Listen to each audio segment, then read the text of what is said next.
मन के अंदर है सभी प्रश्नों का उत्तर। संत तिलोप की ख्याति इस रूप में थी कि उनके पास सभी प्रश्नों के सटीक जवाब होते थे। एक बार मौलुक नाम का एक व्यक्ति उनके पास आया।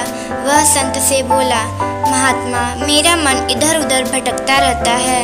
मन में कई तरह के सवाल आते रहते हैं। कृपया मुझे मेरे इन सवालों का जवाब दीजिए। संत ने कहा, मैं तुम्हारे सभी प्रश्नों का उत्तर दूंगा, लेकिन तुम्हें इसकी कीमत चुकानी होगी। मौलुक ने इन शर्त को स्वीकार कर लिया। तब संत बोले, तुम्हें 2 महीने तक मेरे पास बिल्कुल मौन होकर रहना पड़ेगा। जैसे मैं कहूँ वैसे ईश्वर में ध्यान लगाना पड़ेगा। इस दौरान तुम्हें कितना भी कष्ट हो, किंतु तुम कुछ नहीं बोलोगे। इसके बाद मैं तुम्हारे सभी प्रश्नों के उत्तर दूंगा। मौलुक राजी हो गया।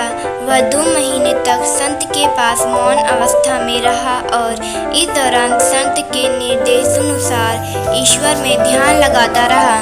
इन 2 महीनों में उसके मन के भीतर शांति स्थापित होने लगी। मन के विचार आवेग मंद पड़ गए।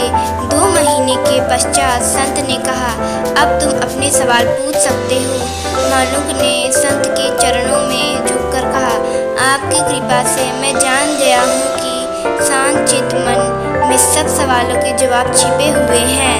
अब मुझे मेरे सभी सवालों का जवाब मिल गया है।